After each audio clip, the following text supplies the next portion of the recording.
What's up guys, this is Preheat. So today is going to be just a quick guide on Evoker in the pre-patch, and I do have a guide that's going to be coming out for Evoker in Dragonflight, but I wanted to get this one out right away because it is quite a bit easier to cover.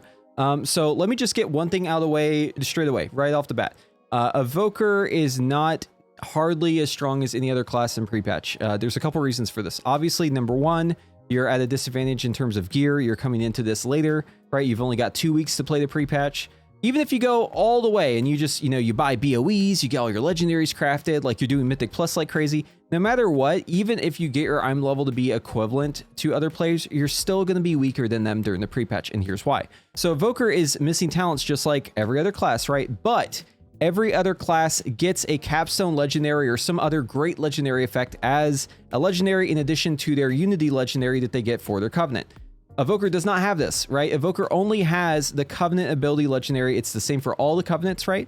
And that's the only one you get, right? You can build a generic legendary if you want to for the item level or for the effects, but honestly, the effects aren't too great. It's mainly just for item level, I would say, if you're building these legendaries in the free socket. So I just want to make sure that everyone is aware before getting into this video that like Evoker, you can try hard as Evoker in the pre-patch, but even if you go all the way and you just try to do as much as you can, you only have 2 weeks and you're going to be weaker no matter what. Okay, so just make sure that you're aware of this going into this. All right, so now that we've gotten that out of the way, let's actually talk about Evoker a bit. So I'm assuming that a lot of y'all are probably going to be playing Evoker in the pre-patch, mainly to just get a feel for the class.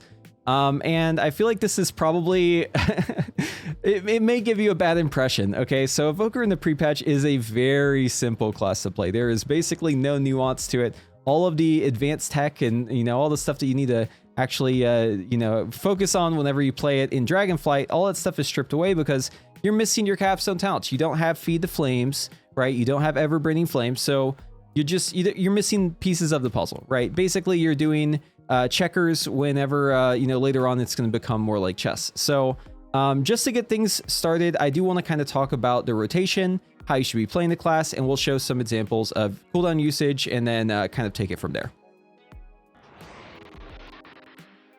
Okay, so like I was saying before, this is for my Wowhead guide. This may not be available whenever this video comes out, but it'll probably follow shortly after.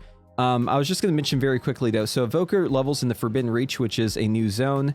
You're going to start off with 206 uncommon gear and you'll leave around 225. So your IM level won't be terrible coming out of it, but it's going to be nowhere near, 311, which is what you can get potentially if you're playing this expansion and you've been playing for, ever since basically the Faded Raids came out. Okay, so just be aware of this. But that being said though, whenever it comes to legendaries and stuff like this, we do have the Unity legendary, which is just a passive increase to our Unity ability, which is, it's like, it just gives you a small buff. It's pretty irrelevant. And then obviously you have the generic legendaries. I don't want to focus too much on this part though, just because it's all laid out here in the guide if you need to read it. And I recommend you just go check Wowhead if you want to know more about this. So what we have here is my Evoker, and I'm actually on a level 60 Evoker with my legendary equipped, right? So I've got my class of Unity right here for my Boon of the Covenants, which is my Covenant ability. Keep in mind, this Boon of the Covenants ability is the same regardless of whatever Covenant you are. Okay, so it doesn't matter which Covenant you are a part of, you're going to have the same ability. Now, I think ideally as Evoker, you can choose any Soulbind you want, but I'm going to be choosing Dreamweaver just because I like the fact that you have that cheat death built in with Pod Tender. I haven't unlocked it for this character yet because this is just a beta character that I really am only using for this video. But obviously you'd want to go unlock that Soulbind, and it's fairly easy to do if you've already done your Covenant stuff, so it's not too much trouble. So definitely make sure that you go unlock that. In terms of conduits, Evoker does have its own conduits. They're all pretty boring though. They all just increase your stats or your damage, but it is definitely worth it still to have them. So, I'm using the one that increases my damage, just flat damage increase. I've got a conduit that makes me move faster. I've got one that increases my health. And then obviously stuff like Mastery and Crit is going to be the first thing that you want to pick up here. And then after that, you can just slot on whatever else. This one's for Leech. Leech is okay. Okay, so as far as how to play Evoker in the pre-patch, I'm just going to break it down in the most simple terms, and then we'll kind of show some examples of how to play. So basically distilling it down to the absolute smallest components of it, the idea is you keep Fire Breath on the target and you spin Essence and Essence Burst on Disintegrate. and use Living Flame as a filler, and then you try to use your cooldowns on cooldown. I mean, it's all pretty straightforward, right? So you're trying to use Dragon Rage as much as you can. You're trying to use Eternity Surge, Shattering Star. These are all abilities that you pretty much want to use on cooldown. But obviously for Dragon Rage, because of how your mastery works, right, with the target taking more damage, the higher health it is, you want to delay that first Dragon Rage as long as you can get away with to delay it on the pull, just so long as you don't mess with any of your Lust uptime, right? So you know, obviously you still want to use it during Lust because it's still a gain to do that. And you don't want to end up losing a usage, right? So if you have a fight that's like 6 minutes and 26 seconds, you obviously in that case would Dragon Rage immediately on the pull, right? Because if you were to delay it even just a little bit, you'd just be cutting into Dragon Rage uptime during the fight, and that would be pretty bad. Whereas if the fight was, let's say, 6 minutes and 40 seconds, then on that first one, you could actually delay it a bit, right? Because you have a little bit more leeway there. So, you know, in that case, obviously you could delay it around 14 seconds, right? Which is probably a good situation for if Lust was popped and you wanted to get that last 26 seconds of Lust, you know, it'd be roughly in that ballpark. So it would work out pretty well for you there. In terms of actually playing it, right, I have all of the rotation stuff in the Wowhead guide. I recommend that you go check out the Wowhead guide. Hopefully it is available at the time this video comes out. If it is not available, then be sure to check the description and the comment below. I will be adding it as soon as it is available to add, as soon as it is public, okay? But yeah, it's all very simple and straightforward. You use Boon of the Covenants with Dragon Rage, which is your Covenant ability, right? 2 minutes and 2 minutes, you use those together. And then, you know, you want to keep Fire Breath up as much as you can. You want to use Shattering Star pretty much on cooldown. You want to always Eternity Surge during your Shattering Star if you can help it. And then follow out the Shattering Star debuff with as many Disintegrates as you can do. And then, you know, just generate Essence Burst and spend it with Disintegrate. You don't have to worry about Burnout. You don't have to worry about Feed the Flames or Ever Burning Flame or any of these talents because you don't have them yet, right? We won't have them until the patch actually comes around. So in terms of stats for Evoker, you're going to want Critical Strike and Mastery. Now, Mastery right now is going to be a little bit less valuable in the pre-patch because you can't really extend your Dragon Rage as long as you can once we're actually in Dragonflight. But, you know, it's still a pretty good talent. And then Critical Strike, obviously, is going to be even more valuable in Cleave, which is probably what we're always playing, right? Eternity Span is just really good. Unless the boss has strictly single target, you know, in the entire encounter, then I would always recommend that you pick up this talent. So, you know, Critical Strike is definitely going to be the way to go. So that's what I recommend. Okay, so in terms of talents, this is pretty much the rating build you're going to go. Obviously, there are changes that you can make on the class side and the, you know, the Devastation side. I'm not going to talk about all the examples in this video, you know, just going to highlight the important stuff. So, you know, stuff that you might want to pick up is Cauterizing Flame, Zephyr, Time Spiral. You might be forced to take Source of Magic, even though it's a pretty bad talent, but, you know, that might be a situation that you might be stuck with. And then obviously Oppressing Roar is very, very good for Mythic Plus, and Unravel is good for any shields you need to break, or if you need to pick up an additional stun, Terror of the Skies is a good one to pick up. Do not get rid of this talent, Natural Convergence. This is a very important talent. Make sure you never drop this. Obviously keep your defensives right. Obsidian Scales, pretty important. Renewing Blaze, pretty important. I recommend also keeping Scarlet Adaptation if you can. I feel like this is just a very good talent. Even if you don't play around it, it just gives you free damage and it incentivizes healing as well. It's just all around great, but I mean, it might be one of those that gets put on the chopping block during the pre-patch. On the Devastation side, you know, this is the rating build. It's basically set up for 2-target cleave. You're good to go in that regard, right? You give up very little for cleave anyways. If you did want to do like a strictly single target build, what you could do is move Eternity Span and Charge Blast both into Honed Aggression, and then basically put the talents back the way they were. This would be like your pure single target build, okay? But you don't necessarily have to go this far out because this isn't even going to really increase your damage by that much. It's a very, very, very minimal gain. And if there's ever a situation where you can cleave an additional target, something like this is going to be vastly superior, okay? Now, I did put 1 point here into Honed Aggression instead of Charge Blast. It really makes, you know, basically no difference, right? Like, Honed Aggression is very, very small in terms of the damage it gives you. It's like 0.5% damage increase to 1%. Very, very minimal. So I typically opt to just put this into Charge Blast because I like the Charge Blast ability as just like a burst AoE ability in my pocket, right? Because if I have Charge Blast and I use Dragon Rage in a situation like, you know, let's say like Paintsmith, right? Like if I use it on Paintsmith, it's going to hit all of the adds that spawn and it's going to deal extra damage to all those adds so long as I'm able to keep my Charge Blast stacks up, which is really, really great. So any situation where there's like some burst AoE to do and it lines up on your 2 minutes, I think Charge Blast is a fantastic talent to take.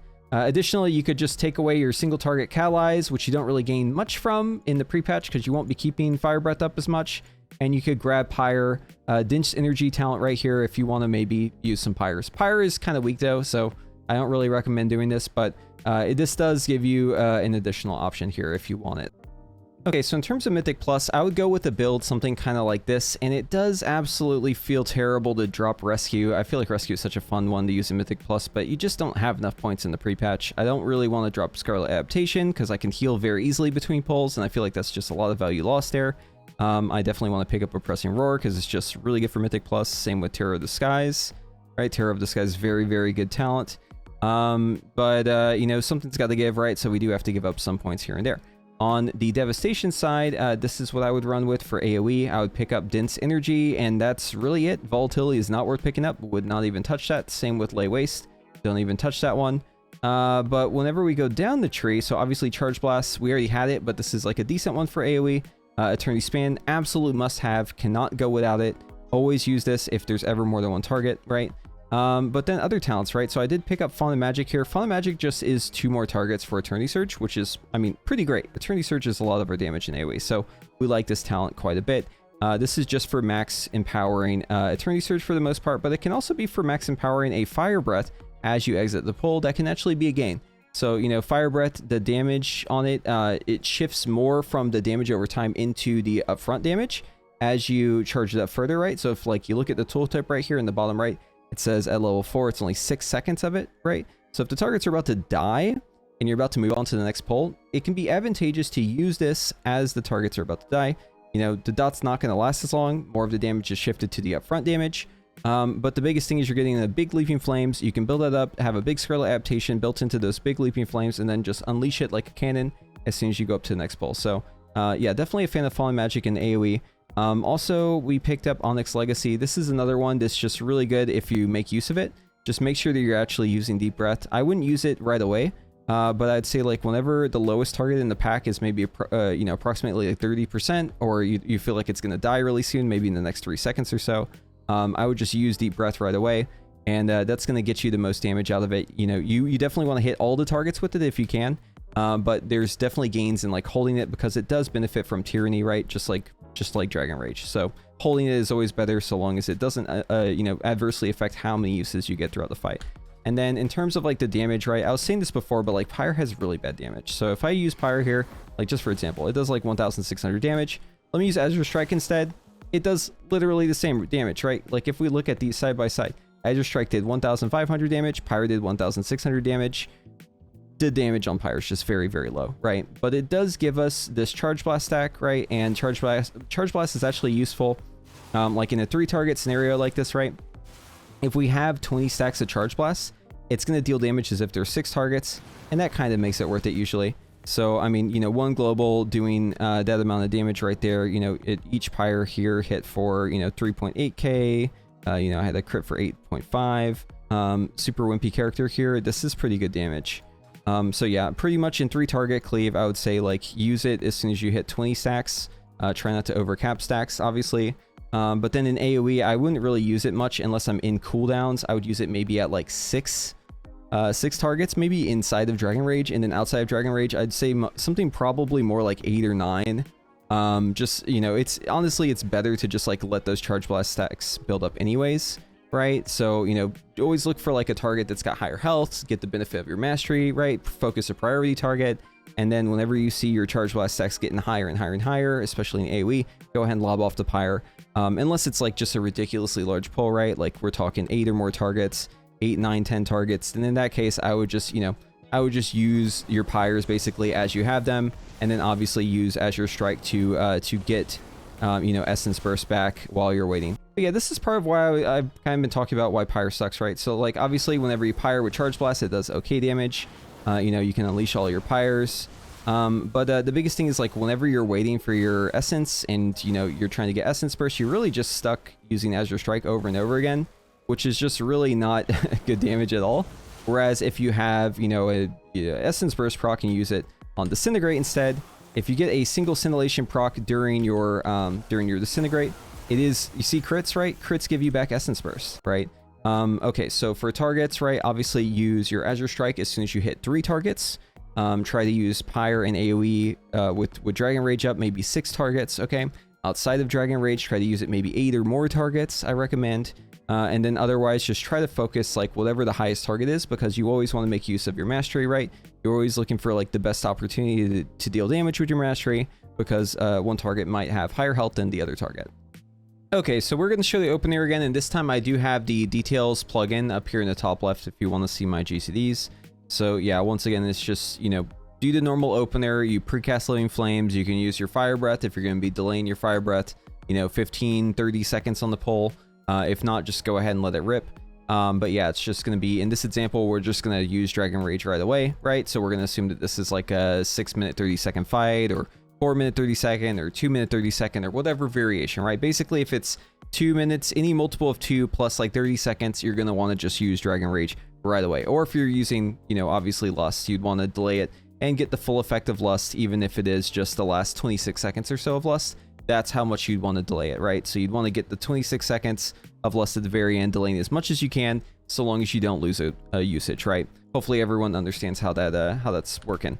But anyways, so yeah, precasting Living Flame into Dragon Rage, and then we're going to Fire Breath here. I'm going to charge, or Shattering Star here, and then immediately start channeling my Disintegrates after I tip the scales on that Eternity Surge. Right here, we're going to cast Living Flame, which will give us 2 Essence Bursts. Get back to Disintegrating here. Go ahead and use another one of these.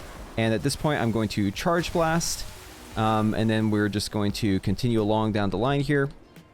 And I am, in the last second here, going to try to end with an Essence Burst. And, you know, if you can, it's better just to end with 2 of them if possible. But, you know, sometimes it's not going to be possible. It just depends on the situation. But anyways, yeah. And during this too, like, I do have Leaping Flames here. So, like, typically if you had Burnout, which is a talent that we don't really have access to yet because it's, you know, pre-patch and we just don't have enough talents. But typically if you did have Burnout, you would definitely want to use that Leaping Flames Living Flame during the Shatterstar window, because it's going to benefit both the targets, and since it's cleaved, that's going to be extra value, right? But I don't have Burnout, so I mean, obviously this is just kind of wasted on me at this point, right?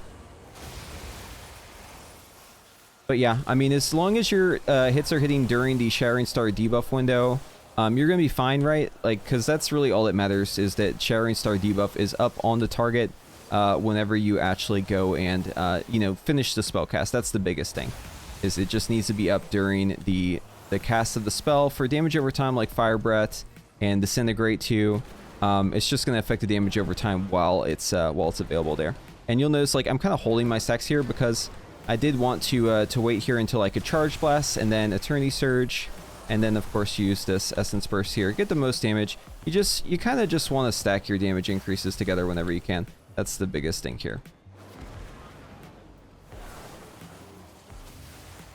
Okay, so we're coming up on our cooldowns again here. So I'm going to hold this Shattering Star. I'm going to hold this Fire Breath. And we're going to wait until our cooldowns come up. I'll actually wait like 1 more second here. Okay, so yeah, we're going to Dragon Rage here.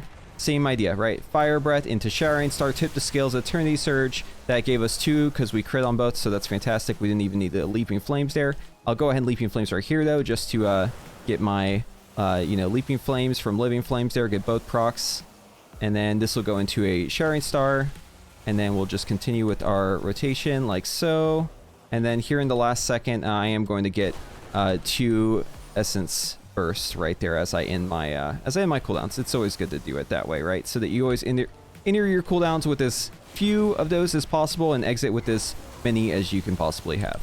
That's the idea, right? Because in pre-patch, your cooldown is primarily just to get the you know, just to get Essence Burst, right? That's really the main effect of it. And you know, as you get the target lower on health, as the target's health decreases, it can become more useful to use up like the full window of Dragon Rage by like dealing damage with Disintegrate. But you know, until we actually get to be, you know, in a spot where we actually have some value in our mastery and we actually have like good gear and all that stuff, it's not hardly as important, to be honest. It's, you know, it's one of those things where like once we actually have more talents and we're actually able to optimize it a bit, then, you know, probably below like 50% or maybe even lower, you know, then in that case, like, we would definitely want to try and utilize the entire window of Dragon Rage just to get the most out of that Tyranny talent there. But yeah, I mean, this is pretty much it. Like, it's pretty straightforward, right? And you notice right there, I couldn't use Disintegrate even though it showed up as available. That's a bug. It's really annoying. I don't know why that happens. But, you know, if that's happening to you, just be aware it's a bug and just report it, I guess. Yeah, see, it's happening again, right? See, I had 3 seconds on it even though I could use it. It's just a really, really annoying bug. But anyway, so cooldowns are coming up again. So, you know, obviously, like, our target's still at 100% health because we're just hitting a dummy. So, you know, don't think too hard on that one. But yeah, anyway, so Dragon Rage into Fire Breath. There we go. Another bug where it just interrupted my cast randomly.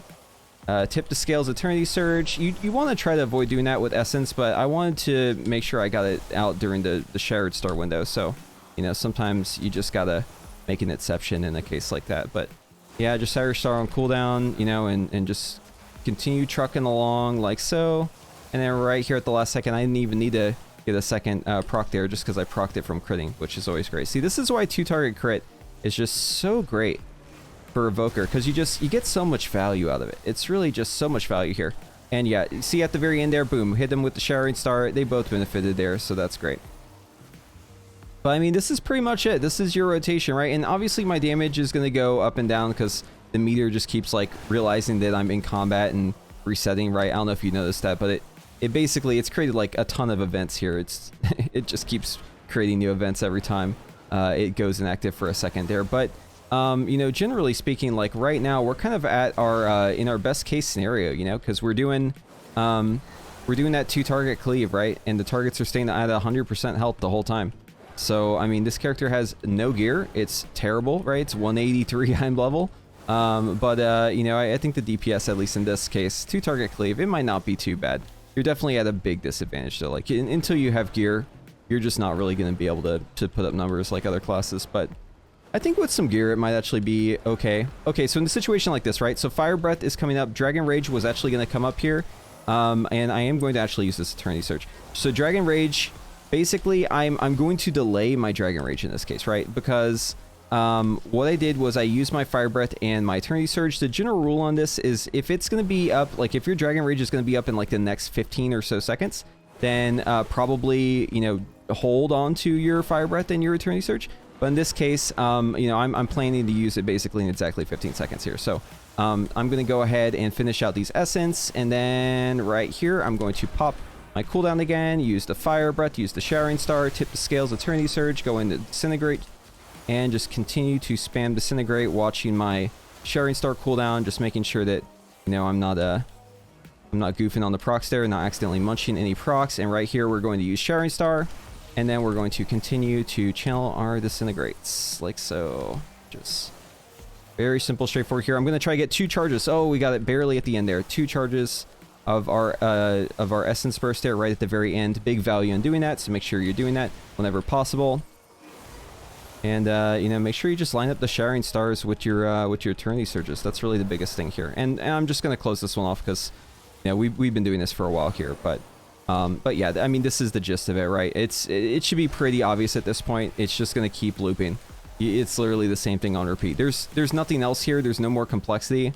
I mean, this is it for the pre-patch, just because we have just stunted talents, right? Like we just don't really have good talents to be playing around with yet. So in the meantime, it's going to be pretty boring. But you know, at least hopefully this will give you like an idea of how Evoker is going to play. Like just kind of give you maybe just like a sampler. So don't judge Evoker too hard based on this playstyle, because, you know, it is the watered down version. But you know, just take this as an opportunity to just get the basics down, and that way whenever the actual expansion comes out, you'll be set for, you know, for actually playing the spec in its true full glory. But yeah, we'll end off with this Dragon Rage here, so we'll continue along with this. And we're just trying to line these up right. So like, as you can see, Dragon Rage, everything's going to line up right here. We don't really need to worry too much about anything. I'm going to use the Shattered Star because we're going to hold off a couple seconds anyways. So I might as well just throw that out, get a little extra damage here. And basically, once that Shattering Star comes off cooldown, lag there for a second. Once it's off cooldown, then we'll go ahead and rip it. So yeah, Dragon Rage into Fire Breath, into Shattering Star, tip the Scales Eternity Surge. We got a crit there. Love to see it. Continue disintegrating. And, you know, just continue disintegrating until our Shattering Star is about to be off cooldown here. I'm going to use a Living Flame just to get 2 of them, just ready. That did munch 1 Essence Burst because I did have Leaping Flames there, but I wanted to just make sure I had 2 going into that Shattering Star, you know, because you do have the full mastery benefit there. It's definitely advantageous to have that there. And in this case, I am going to use that one first, and it looks like I procced one back anyways, so, you know, sometimes it is what it is, right? Sometimes you just gotta, you know, deal with the hand you're dealt. I mean, this is like good RNG, right? So I can't complain. But yeah, sometimes the crits will make it so that you munch your Essence Burst. There's really no getting around it, right? Sometimes it's just unavoidable, but just try your best to avoid munching procs. That's really the biggest thing. Anyways, this is it. I'll stop right here. Okay, so just to close this off, I just want to go ahead and recap all of this again for you. So once again, Evoker is going to be weaker in pre-patch, but you can play it, you can get a feel for it. That's really, that should be your goal during pre-patch, is just to understand it, get like the basics down. Evoker is good at 2-target funnel. It does great in like cleave situations. It's got amazing utility. It's really fun to play. It's fantastic. It's mobile. You know, it has decent survivability. It's got decent off healing. You know, strong AoE during cooldowns, very good at target swapping, but it also is 25-yard range, right? It has no spread cleave, it has heavy reliance on your cooldowns for AoE. Basically, outside of Dragon Rage, you do no AoE because your Pyre is just terrible, right? Pyre does no damage, so, you know, that's not good. Obviously, you have no immunities, right? So, you know, no Ice Block, no Bubble, nothing like that. Even though your defensives are good, you can't, you know, pop immunity to just cheese a mechanic. And then, obviously, because you've got Reverse Execute, that means your damage is lower. You know, basically as the target gets into execute range, which can be a problem, right? But that can definitely be outweighed if you're good with Dragon Rage. If you're really good at playing out your Dragon Rage, you can overcome a lot of this because you're able to go right back up to 80%, right, during that Dragon Rage window. And once we're actually in Dragonflight, we'll be able to extend it for a good duration. So, you know, those are pretty much the pros and cons. You don't have to pick a specific covenant. You can choose any covenant you want. Basically, it is up to you on which covenant you want to play, right? Because it literally doesn't matter. You don't have a legendary, right? And you don't really have a covenant ability. It's just this one generic ability, right? So you've got your Unity legendary, you've got your generic legendaries you can build. Doesn't really matter what you choose. It's just entirely up to you on which, you know, which signature ability you want, which soulbind you want. I say pick Night Fae for Dreamweaver, but it's up to you. And yeah, I mean, that's really it. That's really all there is to Evoker in the pre-patch. So, you know, I hope that everyone is, you know, not judging Evoker too harshly on the pre-patch. Just use this as an opportunity to get familiar with it, like I've been saying. All right, and that is it for today. So if you like this video, be sure to give it a thumbs up. It really does help if you give the thumbs up on the video. And if you want to see more of my content, be sure to subscribe or ring that notification bell. That way you're notified as soon as new videos come out. That way you can be first to get the news. And I hope all of you enjoy Evoker in the pre-patch, even though it is quite watered down. You know, at least this is going to give you some time to get used to it, get familiar with it, and the best is still yet to come for us all in Dragonflight once we actually fully unlock our dragons. So yeah, once again, thank you all for watching. We'll see you in the next one.